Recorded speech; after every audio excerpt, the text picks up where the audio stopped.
Assalamualaikum warahmatullahi wabarakatuh. Perkenalkan, nama saya Farhan Al-Hafidh. Di sini saya akan memaparkan materi tentang taubat. Nah, dalam materi kali ini kita ada beberapa pokok pembahasan. Yang pertama mengenai pengertian taubat, yang kedua mengenai hakikat taubat, yang ketiga bagaimana wujud nyata dari taubat, yang keempat syarat-syarat taubat, selanjutnya keutamaan taubat, dan yang terakhir kedudukan taubat. Baik, langsung saja ke pokok pembahasan yang pertama mengenai pengertian taubat. Nah, sebelum kita membahas lebih jauh tentang taubat, saya mau bertanya nih kepada teman-teman. Sebenarnya apa sih yang teman-teman tahu tentang taubat itu? Nah, jadi taubat itu secara bahasa itu berasal dari bahasa Arab, dari kata taubah yang berarti kembali. Nah, secara syariat taubat itu merupakan meninggalkan dosa yang telah kita perbuat, dilandasi rasa takut kepada Allah Subhanahu wa taala, kemudian menyesali perbuatan maksiat yang telah kita lakukan, dan bertekad kuat untuk meninggalkan maksiat tersebut serta menggantinya dengan perbuatan-perbuatan baik. Nah, jadi dapat kita simpulkan bahwa taubat itu merupakan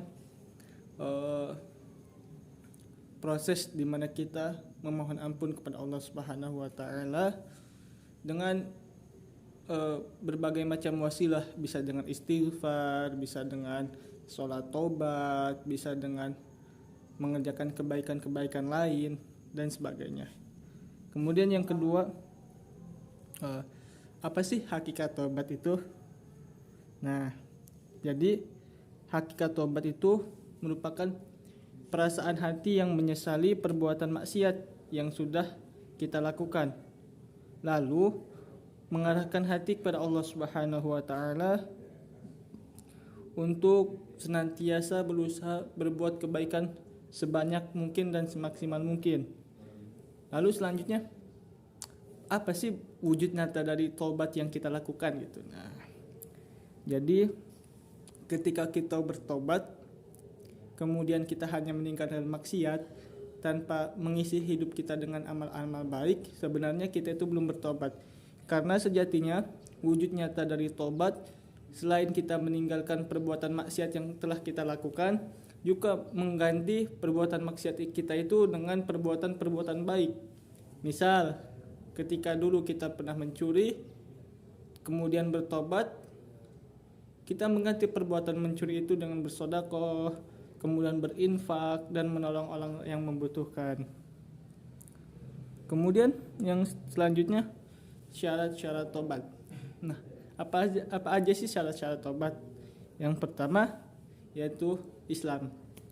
Karena seseorang itu tidak akan diampuni dosanya sebelum dia memeluk agama Islam. Jadi orang kafir kalau misalnya dia memohon ampun kepada Allah, itu tidak akan diampuni sebelum dia menyatakan syahadat. Kemudian yang kedua, menyesali dosanya, selanjutnya ikhlas. Jadi taubat ini harus benar-benar dilandasi dengan keikhlasan.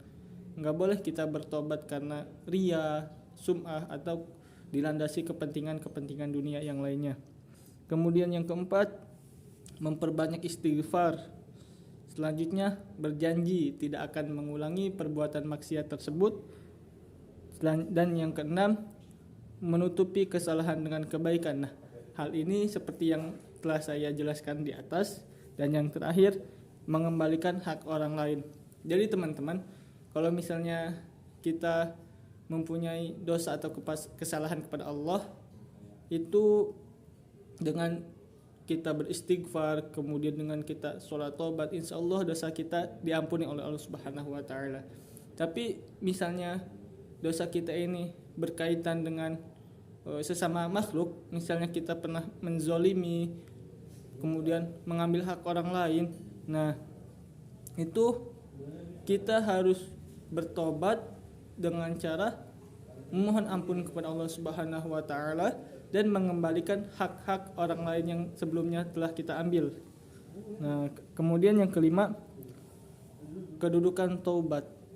Nah, dari tadi kan kita membahas tentang apa itu taubat, bagaimana wujud nyata taubat, apa sih hakikat taubat, syarat-syaratnya. Yang kelima ini kedudukan taubat gitu. Nah, taubat ini memiliki kedudukan yang sangat penting, terutama bagi kita seorang hamba yang hina di hadapan Tuhannya.